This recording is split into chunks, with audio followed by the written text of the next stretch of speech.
In Memoriam de Vero. Veronica Unut, begitu nama lengkapnya. Saat gadis, dia dipanggil Vera oleh kakak-kakak dan adik-adiknya serta warga sekampung di Lawi, Kecamatan Kuhus yang kini masuk ke wilayah Kabupaten Manggarai Barat. Oleh kakak laki-lakinya dan adik-adiknya, di depan Vera selalu ditambah Nu, maka dia dipanggil Nu Vera. Ia lahir di Lawi pada 1952. Bapaknya seorang petani yang diangkat menjadi guru agama Katolik zaman dulu.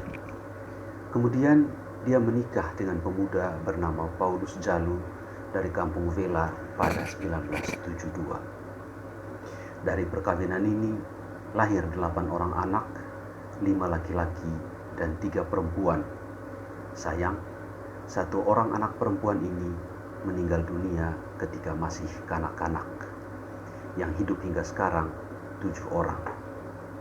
Oleh suaminya, dia selalu dipanggil Vero, sedangkan dia memanggil suaminya dengan Paulus. Kami, anak-anaknya, kemudian mengikuti panggilan Paulus ini untuk ayah kami, tetapi tidak memanggil Vero untuk Ende. Kami tetap panggil dia Ende, yang artinya mama atau ibu. Ende Vero atau Vera seorang ibu rumah tangga dan perempuan pekerja keras. Dia seorang petani yang hidupnya amat sangat sederhana. Tidak banyak tuntutan kepada suaminya. Hampir juga tidak pernah menginginkan ini dan itu. Yang penting bisa makan apapun setiap hari. Itu sudah cukup baginya. Meski tidak tamat sekolah dasar, Ende Vero sangat menyadari pentingnya pendidikan bagi anak-anaknya. Dalam hal ini, dia selalu sepakat dengan Paulus, suaminya. Karena itu, demi anak-anaknya bisa sekolah, mereka berdua rela tidak pernah mau dan tergiur makan enak. Seluruh hasil kebun dijual untuk membiayai sekolah anak-anaknya. Mereka hanya makan ubi, singkong, pisang, atau jagung. Itu pun lebih banyak dibantu oleh kakak laki-lakinya dari Lawi, terutama jagung dan beras. Kadang juga dia menjadi buruh harian dengan upah amat sangat minim demi menghidupi anak-anaknya. Namun kepada anak-anaknya, dia selalu menekankan pentingnya kerja keras seperti dirinya. Karena itu, anak-anak juga dilibatkan dalam setiap pekerjaan. Meski demikian, dia juga tetap menekankan anaknya harus sekolah. Cukup saya yang terbakar matahari. Kalian harus bisa bekerja di bawah tempat yang teduh. Begitu ucapannya suatu saat ketika saya masih kecil. Komitmen agar anaknya bisa sekolah tidak pernah luntur. Malahan prinsipnya dalam hal yang satu ini semakin keras dari hari ke hari. Dia dengan Paulus selalu sepakat supaya anak-anaknya harus masuk sekolah-sekolah berasrama yang dipimpin para pastor dan suster. Dan itu benar-benar terjadi. Ada yang sekolah di Seminari Kisol, Santo Claus Kuvu, Santo Franciscus Ruteng, Seminari Labuan Bajo, dan SMA Santo Ignatius Loyola Labuan Bajo. Bila ada anaknya yang pulang ke rumah di luar waktu libur sekolah, Ende akan selalu cemas. Apa gerangan yang terjadi dengan anak ini? Dan kalau tidak ada alasan yang jelas, dia tidak akan segan-segan suruh anaknya segera kembali ke asrama. Dia akan nyaman bila anak-anaknya baru pulang ke rumah saat benar-benar liburan sekolah. Demi keberlangsungan pendidikan anak-anaknya di sekolah-sekolah itu tadi, Ende Vero rela tidak pernah makan enak selama bertahun-tahun, selama anak-anaknya menempuh pendidikan menengah, mulai dari anak pertama sampai yang terakhir.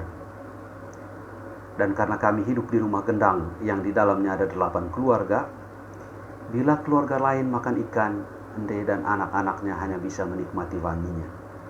Atau pada musim-musim sulit, ketika yang lain makan nasi, Ende dan anak-anaknya hanya makan jagung dan singkong.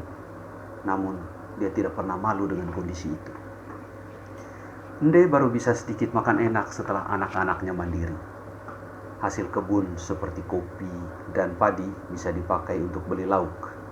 Kadang ketika masih ada dana lebih, dia beli baju-baju baru atau membelikan anak-anaknya songke terbaik untuk dipakai setiap kali pulang libur.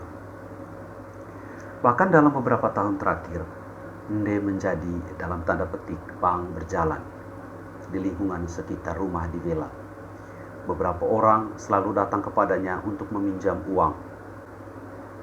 Ende Vero akhirnya meninggal dunia pada 31 Januari 2022 pukul 2.30 dini hari di Rumah Sakit Cipto Mangunkusumo, Jakarta. Dia datang dari Vela pada pertengahan November 2021 untuk perawatan kanker getah bening yang dideritanya. Sejak datang hingga pertengahan Januari 2022, kondisinya sebetulnya baik-baik saja. Dalam merawat jalan di RSCM, dia keluar masuk ruang dokter dengan semangat dan tanpa alat bantu seperti kursi roda. Ini yang membuat kami anak-anaknya sangat optimis bahwa Ende akan sehat. Namun kondisi Ende baru turun drastis 2 minggu sebelum meninggal. 1 minggu terakhir sebelum meninggal, dia dirawat inap di RSCM. Dia masuk ke instalasi gawat darurat pada Senin 24 Januari 2022 siang. Setelah menjalani isolasi selama beberapa hari karena pandemi COVID, Ende kemudian mendapat kamar untuk rawat inap. Namun perkembangan kesehatannya terus menurun. Minggu 30 Januari 2022 jam 6 sore, saya dipanggil dokter jaga. Dia memberitahu kondisi Ende bahwa kanker getah bening yang dideritanya sudah memasuki stadium 4 dan sudah menyebar ke paru-paru, hati, dan sumsum. Kabar ini bagaikan petir di siang bolong untuk saya. Lalu dalam kondisi yang sebetulnya panik dan tidak berdaya, saya mengabari adik-adik saya secara pribadi. Saya telepon dan WhatsApp mereka satu demi satu. Kepada adik saya, Pater Flori SVD, saya minta dia supaya segera mengurus izin pulang dari Portugal karena kondisi Ende yang terus menurun.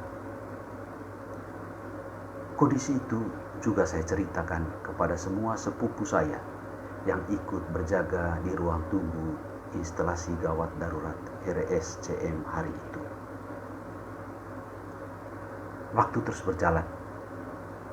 Malam itu kondisi Ende terus menurun dan sakratul maut terjadi pada awal hari Senin 31 Januari 2022.